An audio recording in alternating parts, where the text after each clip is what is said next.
Bani wa kila sikukuu, lakini vile vile akiendelea kuadhimisha kumbukumbu nzuri ya mzee wetu kwa maana ya Karume, mmoja wa sisi wa taifa la Tanzania miaka hiyo. Nikukaribisha kupitia namba 10 ya TVA. Mimi naitwa Faraso wa Vita Jonas Emmanuel Maziko. Hapa ndiko tunakutana wana michezo magwiji kutazama taarifa mbalimbali ambazo zimechomoza ulimwenguni kote. Kwenye kick-off number 1 kwa siku hii ya leo, tutatazama ujio wa Al Masry kutokea pale Misri kwa ajili ya mchezo wa marejeano dhidi ya Simba, mchezo ambao unataraji kupigwa kwenye dimba la Mkapa. Wiki hii itakuwaje? Wamekuja na speed ya aina gani? Wachambuzi watakuwepo hapa ambako tutatazama na namna ambavyo wanahitaji mashabiki kutokea Young Africans kwa ajili wa kuisupport Al Masry kwenye mchezo dhidi ya Simba. Lakini kick-off number 2 ni mwendelezo wa ligi kuu nchini England ambako Arsenal tukishuhudia akipigwa zambavu, Liverpool naye akidondoshwa chini. Hii imekaaje kwenye mbio za ubingwa wa ligi kuu wa EPL? Derby ya Manchester City dhidi ya Manchester United ikitajwa ni moja ya derby mbovu kuwahi kutokea ulimwenguni tangu Manchester City na United zianze kucheza mchezo wa derby. Lakini ipo taarifa ya Southampton yakishuka daraja rasmi kule nchini England. Vipi kuhusiana na PSG kuwa bingwa wa kwanza kutangazwa kutoka kwenye ligi 5 bora barani Ulaya baada ya kushinda weekend na kufikisha alama 22 ambazo ni gap kutoka nafasi ya kwanza hadi nafasi ya pili. Mimi nikukaribishe, tunaanza hivi punde na wachambuzi ambao tuko nao kwenye red corner. Ni Wilson John Oruma tuko naye hapa akiwa anapanda kwa madaha taratibu kabisa, akiwa anakaa na amejiandaa vizuri kabisa. Lakini upo Teacher Tiga na Lukinja kutokea blue corner, mkongwe wa Nazareth ya Njombe na madoido kabisa. Rafiki yangu, piga white kana kwamba unaenda kuoa Teacher, wakati ya mambo ishapita rafiki yangu. Mambo mazuri kabisa hayo. Kuoa hivyo atakuondoa. Okay. Kuposa. Alafu hii hapa ya Huruma ndo tunaenda kwenye mechi kwa sababu leo ni mashati day. Au hii haijakaa, imekaa kama ya mkuu wa mkoa hiyo. Mbona kama ameoa lakini taratibu sijui au amezamia. Sawa bwana, karibu sana na tuketi ndugu zangu tuweze kuzungumza masuala mbalimbali ya kimichezo ambayo tuko nayo. Kama ambavyo nimekwambia hapo awali, kick off number 1 tunaenda kutazama ujio wa Al Masry ya pale Misri ambao wanaenda kucheza mechi yao dhidi ya Simba Sports Club. Wilson John Oruma, ulikuwepo Misri wiki iliyopita ukiwa umeambatana na Simba, ukitupa ushuhuda kwa yale ambayo uliyashuhudia kabla ya kuanza kuwatazama Al Masry. Ni watu wa aina gani kwenye mechi ya marejeano? Kwanza tuupe ukweli. Wale wamba ni wabovu kama ambavyo tuliwaona, au waliingia na plani tu kwa ajili ya mechi hiyo kucheza vile ambavyo watu tunaona kama wabovu? Kumbe ilikuwa ni plani tu. Yaani kwa nini mnasema ni wabovu? Kwa sababu watu wanasema ni wabovu kwa namna ambavyo walikuwa wanacheza. Nafasi ya 4 kwenye ligi ya Egypt. Msimamo wa Misri. Yaani timu inakuaje mbovu? Ina maana sasa inabidi tuulizane na watu ambao wanasema hivyo, kwa sababu watu wanachodai bwana Oruma hapa Tanzania kwamba Al Masry ni wabovu. Hata Simba mwenyewe kupoteza ile mechi wamepoteza kwa kutaka wao wenyewe, lakini tayari walikuwa wameshaingia kwenye kikango cha Simba. Mimi ndo hapo huwa natia mashaka, nasema mbona wabovu ndo wameshinda, wametimiza mambo ya muhimu, hawajafungwa ila wamefunga. Yule anayesema ndo mzuri uwanjani kafungwa karuhusu goli alafu hajafunga vile vile, yupi mbovu hapo? No, sio timu mbovu. Unajua tunazungumza hapo mara nyingi kwamba coaches hawa kuna njia nyingi za kushinda mechi ya mpira wa miguu. Ndio. Umeelewa? Ziko njia nyingi za kushinda mechi ya mpira wa miguu. Kocha mwingine yeye style yake sio ya kushinda mechi, anataka kudominate mpira, anataka kudominate possession, sio yeye, hiyo ndo style yake ya kushinda mechi. Alafu kuna coaches wengine hawataki mpira, wanataka kucontrol space. Sio? So kuna kucontrol mpira, alafu kuna kucontrol space. Kwa hiyo makocha wawili tunafikiri wametofautiana kwenye idea. Sasa idea ya mwalimu wa nyumbani, kwa maana mwalimu wa Masry, ndio imeshinda mechi. Sio, na idea ya Fadlu haikushinda mechi. Kwa si wabovu Al Masry au sio timu ya kawaida kama ambavyo watu wanaifikiria? Sio wabovu. Sio wabovu. Sawa, Ticha, tumeona ujio wa Al-Masry wamefika bwana. Na wamefika tambo zikiwa nyingi, kupitia kurasa zao za mitandao ya kijamii tayari wamewaalika mashabiki wao, wana hamu ya kukutana kwa mara nyingine na mashabiki wa Young Africans wakiwashangilia kuelekea mechi yao dhidi ya Simba. Ambao ndo mashabiki wao. Wa mashabiki wao ndio wa kwetu, ndio kauli yao. Kwa wa Yanga ndio mashabiki wao wa Al-Masry. Kwanza kabla sijaenda mbali, umenikumbusha kitabu kimoja cha mashairi ya Saad Abdul Kandolo. Anasema kwetu ni kwao kwa nini? Lakini yeye alikuwa analenga wakoloni, yani wamefanya kama huko Afrika kwetu ni kwao. Kwetu ni kwao kwa nini? Sasa wale Al-Masry kwa nini yani wanafeel ile wanapata ile yani wanafeel kwamba tunaenda nyumbani hata vitani. Na kati sio nini? Sio kitu kizuri. Lazima tukifanyie tukitizame kwa jicho la uoga na hatari pia. Hiyo ni moja. Lakini concern yangu nitaka nianzie pale kwa timu ya kwenye swali la kwanza ile kuhusiana na Al-Masry alichokifanya kule. Nisimame kwa kocha mwenzangu. Bahati nzuri sana yule Hannes nimemfahamu akiwa anacheza Ahly. Ana historia ya ubingwa na alicheza kwa ufasaha mkubwa sana nyakati zake. Wakina Bibo yes yuko nao kwenye kikosi, wakina Hani Hamza wapo. Yule mwalimu kuna kitu mimi kiliniogopesha, to be honest, na ndio maana nimeuiwa nikiseme. Ni mwalimu ambaye anajua sana kitu kinaitwa game plan au match strategic. Match strategic ni mpango unaoiendea mechi. Kile alichofanya against Simba alikiandaa kwenye paperwork yake. Execution ndio kaenda uwanjani. Kwa sababu wanafuatilia, nilianza kufuatilia starting lineup yao, nikashangaa sana. Nikashangaa sana yule Johnny Okupere hayumo kwenye starting lineup wakati ndio mchezaji wao kwenye method of scoring. Ndio mtu anayemtegemea kwenye kufunga. Nikajiuliza, unatokeje na mtu ambaye amefunga goli 4 mfululizo? Ina maana yuko kwenye kiwango kizuri za Champions League wanaocheza Simba Confederation shirikisho hiyo. Katoka kufunga mechi 4 mfululizo, lakini siku ya game kamficha nje.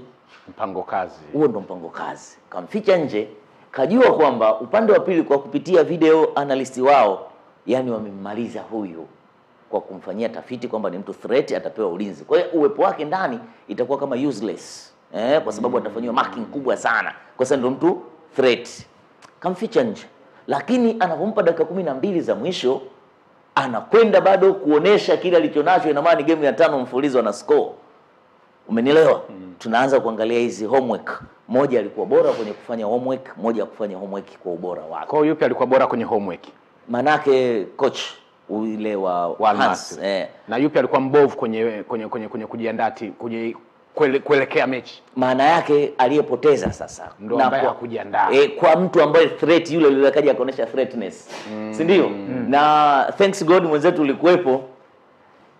Suppose lile bao la 3 nalo lingehesabika kwenye ule mchezo, ina maana ile mechi ilikuwa imeisha kule. Ishaisha kule. Lakini kwa nini ile timu iliamka dakika zile? Ni zile substitute zao, akiwemo huyu mtu threat kwenye timu.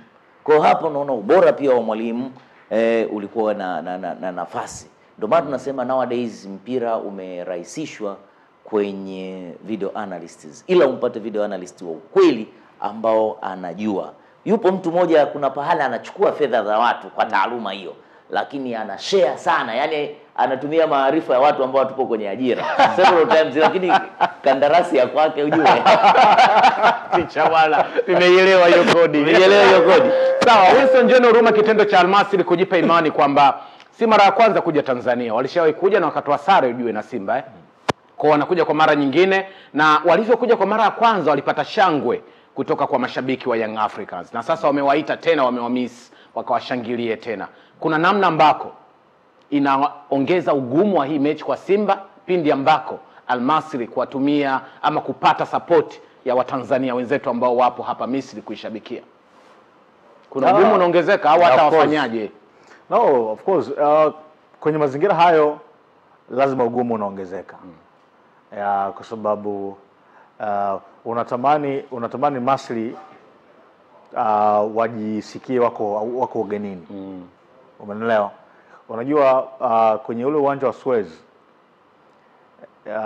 unaweza kusema Al-Masry walikuwa nyumbani, lakini na wenyewe walikuwa ugenini kwa sababu ule sio uwanja wa nyumbani. Sio? Ule uwanja kwenye ligi unatumiwa na Petrojet. Sio? Ilikuwa strong team wakati fulani. Yeah, ule ndio uwanja wao wa nyumbani. Kwa hiyo na wenyewe ilibidi wasafiri kutoka Port Said. Sio? Kuja mpaka Suez kwa ajili ya mechi. Lakini wao hoteli kidogo waliofikia ni kama dakika 20 kwenda kiwanjani. Unaelewa? Akadi sisi ni almost 1 hour. Okay. Yes. So unaelewa kutoka hotelini mpaka kufika kiwanjani. Umeelewa? Kwa hiyo na wenyewe walisafiri na hata ukiangalia uwanja namna ulivyokuwa, ukiangalia capacity ya kiwanja ina watu 28,000. Sio? Lakini kwenye mechi kulikuwa na mashabiki 10,000. Umeelewa? Kwa hiyo na wenyewe walikuwa nyumbani lakini kama walikuwa ugenini. Sasa wanapokuja Tanzania alafu wakafanikiwa kupata hii cloud, kwa sababu tunajua nchi hii ni imegawanyika kwenye pande mbili tu. Wakafanikiwa kuchukua idadi kubwa ya mashabiki wa Yanga. Sio? Maana automatically watajisikia wako nyumbani, sehemu ambayo walipaswa kujisikia wako ugenini kwa sababu home ground advantage inaletwa na mashabiki. Sio? Ukifika pale Benjamin Mkapa ukute full capacity, uwanja umejaa nyeupe na nyekundu. That's when unajisikia uko ugenini. Kwa hiyo katika mazingira hayo yataongeza ugumu wa mechi kwa sababu Al Masry watajisikia wako nyumbani kuliko ugenini. Inatakiwa kuwa. Kuna namna tunatakiwa tuondoke kwenye hiyo tamaduni. Huruma, nikiendelea kubaki kwako. Umeona Misri wanafanya hivyo. Kuna mashabiki wa timu yoyote walikuja kuishabikia Simba, wapinzani wa Al Masry? Hawapo.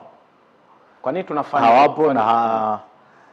Na hata ukijaribu kutafuta taarifa za Al Masry ndani, sio, hata kwa wapinzani wa Al Masry huwezi kuzipata, ingawa wanatamani kuona Al Masry ifungwe wafurahi.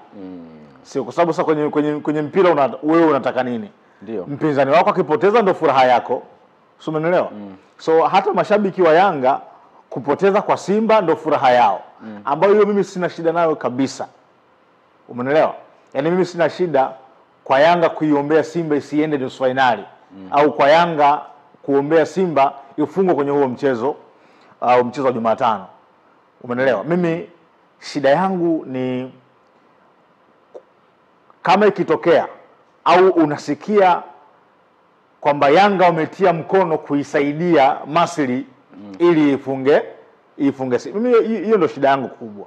Yaani kumefika hatua mpaka labda mchukue labda mashabiki mpeleke airport waende wakawapokee Masry, sio? Ndio. Labda kuna viongozi watoke waende kwenye kambi ya Masry waanze kueleza kwamba mimi hiyo ndio shida yangu. Na wenzetu huko ndo ambako hawapo. Sio? Yaani ushabiki wa hivyo ni ushabiki wa kishamba ambao wenzetu wameshaachana nao. Washatoka huko. Yes, lakini sisi bado tuna ushamba. Yes, watabaki tu wanaombea mpinzani asipate matokeo mazuri kwa sababu wao ndio furaha yao. Sio? So hata hapa mimi sina shida yoyote kwenye Yanga kuiombea Simba isivuke nusu finali au Simba ipoteze mechi. Lakini kuna mstari nafikiri tunauvuka kwenye kuyafanya haya. Na mimi hiyo ndio shida yangu kubwa tunapoliongelea hili jambo. Sawa, kuna taarifa za nyota mmoja kukosekana kwa Al Masry, ule mshambuliaji wao. Huyo Johnny ambaye aliingia akafunga kitu cha pili. Yes, Nigeria anakosekana kwenye hiyo mechi ya hapa nyumbani. Ni faida kwa Simba. Na inawezekana ikawa trick pia kitaarifa. Ili watu wasimfanyie maandalizi. Maana wametumia neno kama injury. Ingekuwa kadi, si ndivyo? Unakubali kwamba atakosekana kwenye mchezo, lakini injury inaweza kuambia amerecover.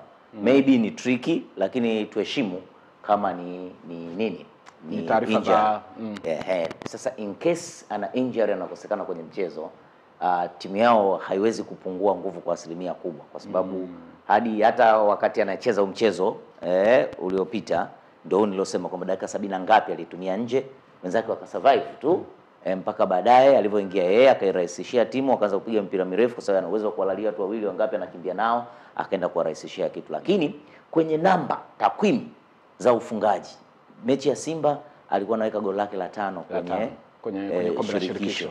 Nani inakuwa mfululizo, maana yake watamkosa mtu wa maana kwenye timu, wanaweza kuathirika kwa maana moja. Kama atashinda unaweza kusema kwamba wameshinda moja, lakini angekuepo John wangeweza kushinda mawili. Yes, kwa sababu ya uwepo wake. Kwa hiyo hapo kwenye nani, kwenye key players kwanza umezungumzia huyo. Naam. Lakini key players ambao Simba wamewafanyia stud sio huyo peke yake.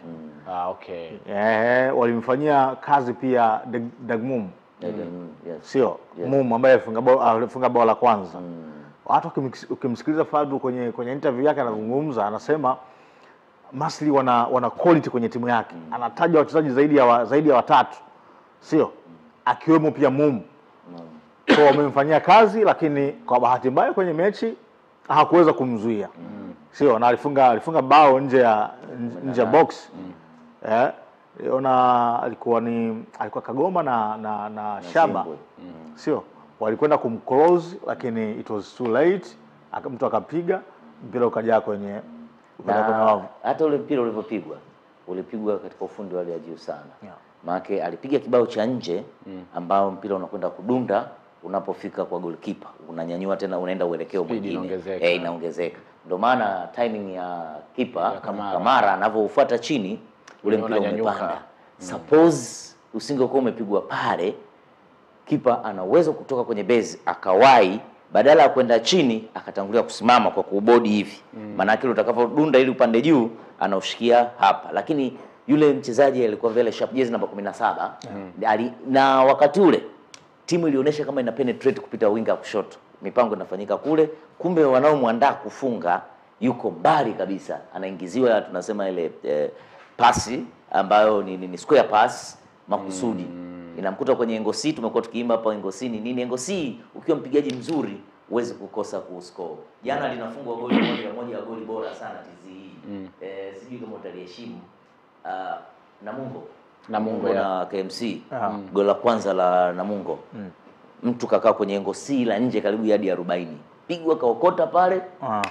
Kaiweka vile. Yaani ukishaliface goli hivi, wewe unachotakiwa ni jukumu dogo kupick target. Kulenga tu target yako. Sawa. Ninachojiuliza ni kwamba kwa namna ambavyo Simba ataingia na pressure kutafuta magoli kwenye ardhi hapa nyumbani Huruma. Na ninavyofikiria pia kama ataendelea kukosekana Chema Malone kwenye eneo la kiungo, Simba wamekuwa nakosa beki ambaye anaweza kukimbizana na wapinzani. Je, kama Al-Masri watakuja kwa mipira, kwa kushambulia, kwa kustukiza, na kwa idara ama ulinzi wa mabeki waliokuepo Chamu na Hamza, bado itaendelea kuwa ni shida, na ni pengine Simba kushinda wao 3-0 kutoruhusu goli, changamoto ikawa kubwa zaidi hapo. Nafikiri mwalimu analijua hilo kwa uzuri kwenye timu yake. Na unajua kitu kizuri ni kwamba kuna tofauti kati ya kuanalyze Masri ukiwa haujacheza nao na sasa hivi kuanalyze mkiwa tayari mmecheza mechi ya kwanza. Umeelewa? Kwa hiyo kuna vitu vingi ambavyo mmevipata kwa uzoefu wa kucheza nao. Umeelewa? So hii ni mechi ya marejeano. So utegemei sana makosa ambayo yametokea kwenye ile mechi halafu kayaona ni makosa ya kujirudia. Umeelewa? Kwa sababu kwa mfano kama Simba angekuwa tu kwenye nusu ya ubora wake msimu huu kwenye michuano ya kombe la shirikisho, I don't believe kama ni mechi ambayo Simba labda alistahili kufunga goli 2-0. Kwa sababu Simba amegusa mpira mara 23 kwenye boksi la Masri. Ni mara nyingi zaidi bila kufunga msimu huu kwenye mechi zote za kucheza. Yes. Umeelewa? Kugusa mpira ndani ya boksi la opponent mara 23 bila goli.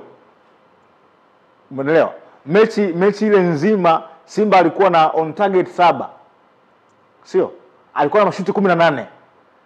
Kwa hiyo ukiangalia kama Simba wangekuwa tu clinical vya kutosha.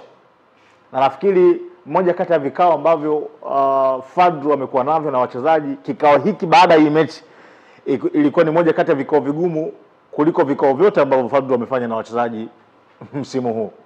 Sio? Na yeye zaidi alikuwa anazungumza ubinafsi wa wachezaji. Yaani kila mchezaji anataka kuchukua ushujaa. Yaani Simba imefunga alafu mimi ndo nimefunga. Yaani huchezi kama timu. Wewe unakuta mimi nafasi niliopo nina 30% kufunga, lakini mwenzangu ana 70% nikimpasia, ana 70% ya kufunga. Wewe unaamua unachukua majukumu ya kujipigia wewe mwenyewe, sio? Unakosa. Imetokea mara nyingi. Kip Dennis amepata nafasi kama hiyo, ana nafasi ya kumpasia Ateba ambaye ana nafasi nzuri kufunga kulikoni yeye, nafasi imekosekana. Mpanzu imetokea hivyo. Ndio. Target man ana nafasi kubwa ya kufunga kuliko ni yeye, ameforce kupiga amekosa. Jan Charles hivyo hivyo. Umeelewa? So ni hayo makosa ambayo unaona kama Simba kiyarekebisha kwenye mechi ya marudiano, ana nafasi kubwa sana ya kuweza kufanya vizuri. Kumekuwa na shida sana ticha kwenye eneo la ushambuliaji wa timu ya Simba kuelekea mechi hii, kwa sababu kuna muda wa kujiandaa.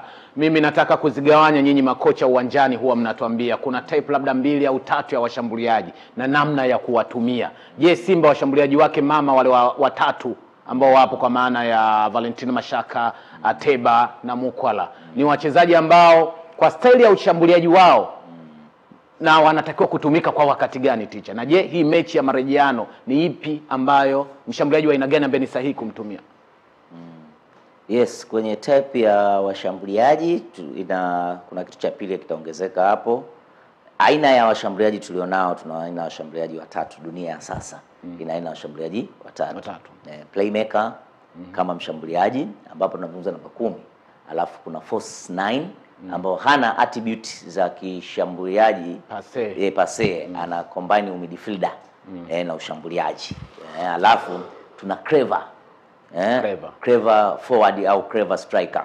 Sasa ukiwaleta hao watatu, Mukwala na Ateba Mukwala na Valentino watakuwa wanafanana sana. Mukwala na Mashaka. Na Mashaka. Wanaingia kwenye clever, kwenye wao au wanaingia kwenye nini? Wao wanaingia kwenye clever. Clever. Ambao ndio mshambuliaji tunaweza kumsomesha kwenye ncha. Ukimwangalia Ateba, yeye anaingia kwenye playmaker. Striker ambao ni playmaker, ndio maana ana linki sana kwenye idara midfield ili apeleke mipira mle. Sasa ukiuzama ndani yao, baada ya kuona hizi kabila tatu walizonazo, ndio unaenda sasa kukuta zile tunasema attributes za mtu mmoja mmoja. Nani yuko much better katika hapa? Na unaweza ukajiuliza maswali mengine. Wacheze vipi endapo wanastahili kucheza wote wawili au wacheze mmoja mmoja vile vile? Kwa sababu pale Simba ukiangalia wanacheza mmoja mmoja. Anapokuwa Ateba mara nyingi Mukwala yuko nje, anapokuwa Valentino anakuja kama chaguo la tatu, wale wameshafanyiana sabu, yeye anakuja kuingia pale. Mwalimu kwa utundu wake anaweza kuwachezesha watu wawili wakakupa kila kitu. Lakini kama kwa Simba akitakiwa msimamishe clever striker, si ndivyo? Atamsimamisha Mukwala. Atatakiwa kumsimamisha playmaker striker, atampeleka Ateba. Maana yake Jean Ahoua otherwise unless apewe kama winga hizi mbili kulia na kushoto. Kitu ambacho asicheze pale. Kitu ambacho otherwise umpeleke kushoto, alafu Kibu Denis ambaye anaonekana cement namba yake. Yaani nafikiri mwalimu anavyotaja positioning kwa Dennis anasema kama kawaida chukua jezi. Yani anavyotaja bwana, leo tutakuwa na fulani katika position hii, tukifika kwenye namba 7 ni kama kawaida. Mchezaji mwenyewe una sense ya kama kawaida basi ni Kibu. Yes, kutokana na ile ability of doing work, uwezo wa kujituma na nini. Kwa hapa ina maana kama anataka kuwachezesha wote opt au aende kama winga kushoto, lakini una Mpanzu. Kwa hiyo definitely lazima mmoja kati ya hawa key players wake wawili, Mpanzu na Ahoua, mmoja ataenda nje, ambayo kwa nilichofanya study yangu, manake mimi ni mtu ajabu.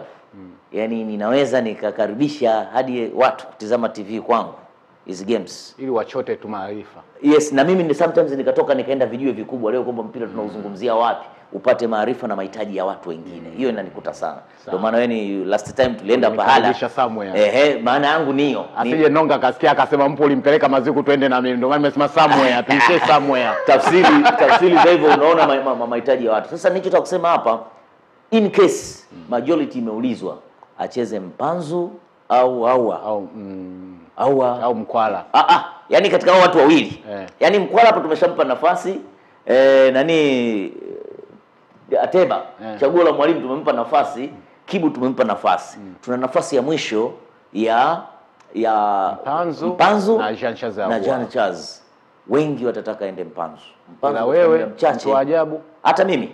Okay. Yes, kama unataka kumaccommodate nani awepo, Mukwala. Maana huu yani huu mpangilio unalazimika kubadilika kwa sababu ya kumaccommodate. Hata siku alipoingia kwenye mechi alikuwa too much threat yeye, tofauti na watangulizi wake kwenye mchezo. Kwa mfano ukiangalia kwenye hii mechi Nimeona lawama nyingi sana kwa Lionel Christian Ateba. Sio? Yeah. Lakini naona lawama nyingine ni kama watu hawamtendei haki. Of course kuna nafasi nyingi ambazo anazipata ambazo unategemea yeye awe clinical azimalizie. Hii mechi kuna nafasi ambazo alizipata kama 2 hivi, 2 clear chances. Ya kwanza, dakika ya kwanza tu ile kwenye box akataka kupiga mguu kushoto akakosa. Sio? Lakini nyingine wanazungumza kwamba ni mzito. Sio? Watu wanavyozungumza kwamba ni mzito, lakini of course sio kazi nyepesi si kucheza kama target man ukiwa unaliangalia goli lako na nyuma labda una mabeki wa timu pinzani. Sio? Na Fadlu anavyomtumia yeye ni katika namna kwamba ana uwezo wa kuwa occupy. Sio? Mabeki wa timu pinzani. Kwa mfano kwenye hii mechi ya Masri, unajua Masri walicheza na mabeki watatu nyuma. Sasa na back 5. Sio? Ni system ambayo msimu huu hawajaitumia sana. Na Masri hapo. Yes. Ila wakaitumia kwa Simba. Wametumia kwa Simba. Tena wao wakiwa wenyeji, sio kwamba wako genini. So sasa yani walicheza mfumo ambao unatumika ugenini, lakini wao wamecheza nyumbani. Alafu Simba wa nyumbani kaenda kutumia ugenini.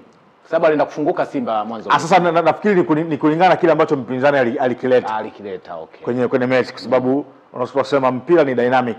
Sio? Unaweza kuchange kulingana mpinzani analeta nini. Na hata watu Simba wanasema Simba imefunguka sana. Lakini mimi sioni kama Simba labda ilifunguka sana dakika zile za mwisho kupush. Washafungwa. Yes, lakini ukiangalia mechi ilivyo kwa ujumla wake, hata ukimsikiliza Fadlu anasema tulianza mechi kwa woga. Anazungumzia wachezaji wake kwamba walianza mechi kwa woga. Sio, umeelewa? Na ndio maana unakuta ziko nyakati ambazo unakuta Mpanzu kachukua watu 2 watatu. Sio? Anafika kwenye engo anapiga pasi ndani yuko Mpanzu ndani yuko Ateba peke yake. Sio? Na Ateba yuko peke yake, yuko na watu watatu, walinzi watatu. Umeelewa? Wameweka mtu kati. Na mimi nikaanza kwa nini Simba hii au Masli wanavyocheza, kwa nini wasinge commit watu wengi kwenye box? Passes zile V shape zinapigwa, unamkuta mtu mmoja yuko peke yake ndani. Lakini kwa sababu ninyi Simba walicheza kwa tahadhari kubwa sana, wakawa wanaogopa kusogea kwenye box. Yes. Labda walipeleka watu wengi mwishoni kabisa pale. Umeelewa? So muda mrefu Ateba alikuwa anacheza na hao mabeki watatu, na sioni kama Masli watabadilisha walivyocheza. Yes, sioni.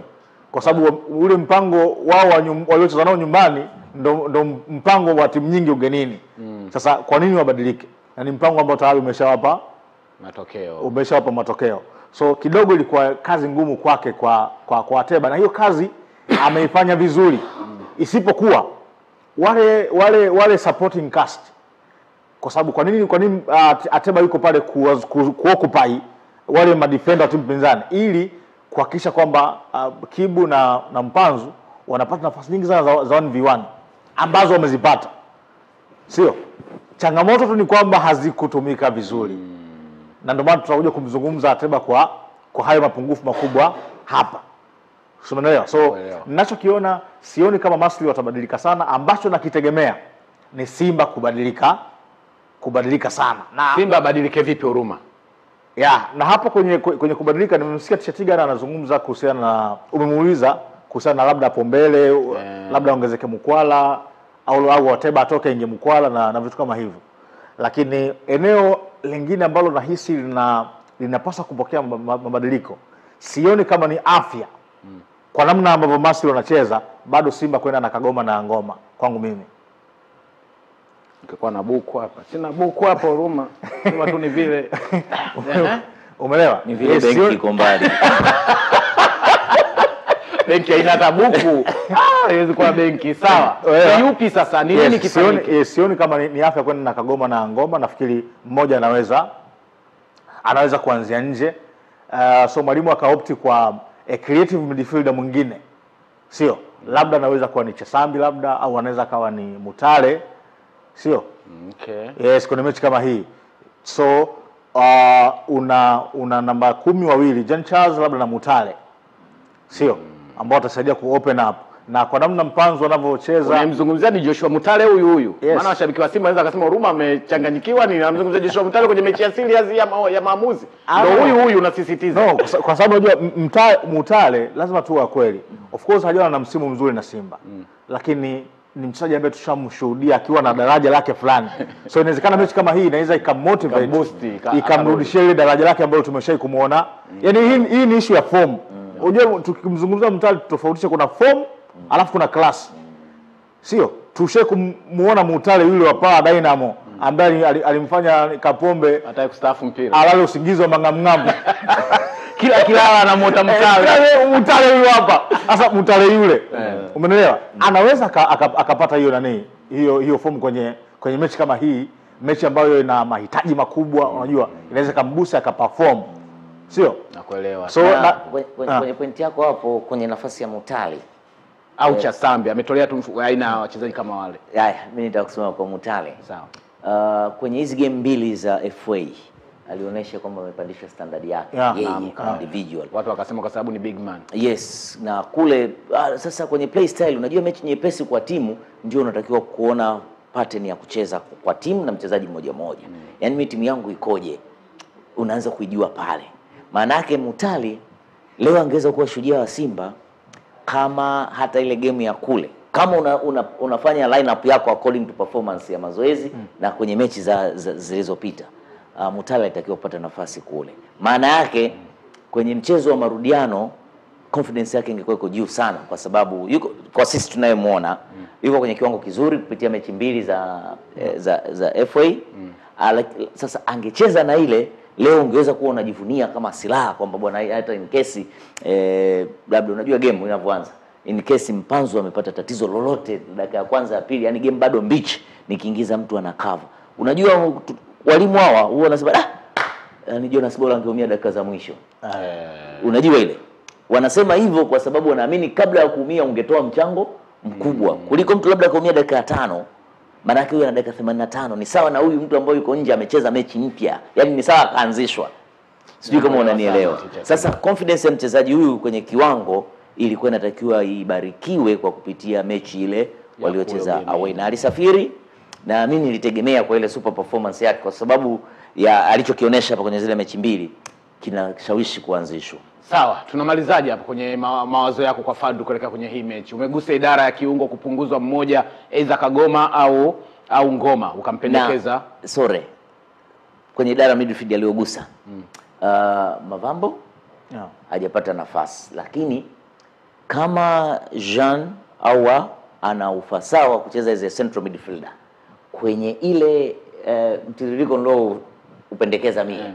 Manake Mpanzu aanze kama left wing au awepo ndani kama central midfielder namba 8. Alafu au tumpeke namba 9 kabisa. Sasa turudi na force 9. Wakati yeye ambao yuko Ateba. Na tumeshasema kwamba tunatakiwa pale tuwe na yani tunawa accommodate vipi natural striker. Si ndivyo wanasema traditional striker, alafu tuna na force 9. Si ndivyo? Tuwa accommodate kwa pamoja. Sasa tumeona kwamba kwenye Ateba ana force 9 na ana 9. Umenielewa? Sasa hapo ndo jinsi gani ya kutumia. Kwa hiyo wakati wazo linakuja tutikise idara midfield, mimi ndio nikawa nakuja kuwaona kwamba ni wakati gani unaweza kumaccommodate Mpanzu akawa ndani, Ahoua akawa ndani, Mutale akawa nani? Ateba akawa ndani, Mavambo sasa anaenda nje. Kibu akawa ndani. Yaani kuweza kupata picture nyingine ya kuweza kuwatumia watu wote at once. Kwa sababu tumegusa midfield kwamba sasa hapa labda Kagoma acheze 6 kama kawaida, juu yake acheze Ahoua. Sawa, na kitu hiyo. Sawa. Kwa hiyo tofauti na idara ya kiungo kwenye mashavu huko bado watu wanauliza kuhusiana na Zimbwe mpaka afie uwanjani. Ulimuona ulikuwepo uwanjani. Watu wanauliza Zimbwe jamani, ili huyu Nouma aweze kucheza ni mpaka Zimbwe atutoke? Mbona umefika muda wa Nouma kucheza mbele ya Zimbwe lakini bado huwezi kutoa tu kwa sababu watu wanataka utoe. Sio? Yaani haiwezi tukafika hatua hiyo kwamba eti kwa sababu unajua kina Zimbwe, yani ingekuwa ni kusikiliza maneno ya watu ingekuwa sasa hivi wanalima kwao kwa usio hapa. kwamba Kapombe yuko zake Morogoro analima huko madizini, huyu bwana nani naye yupo kwao huko Magomeni. Kuna shamba kweli pale wa migomigo wapi? Nani si migomigo ile Zimbwe? Hakuna shamba migomigo. Watu washawastapisha sana. Unajua. Sawa bwana. Wilson John Oruma huyo na teacher Tiga na Lukinja. Mimi ni farasi wa vita Jonas Emmanuel Maziko. Tunaifunga hivi kick off number 1, ka tayari kutazama kick off number 2, mwendelezo wa ligi kuu nchini England, vita ya Arsenal Liverpool ambayo inaendelea hivi sasa kwenye kinyang'anyiro.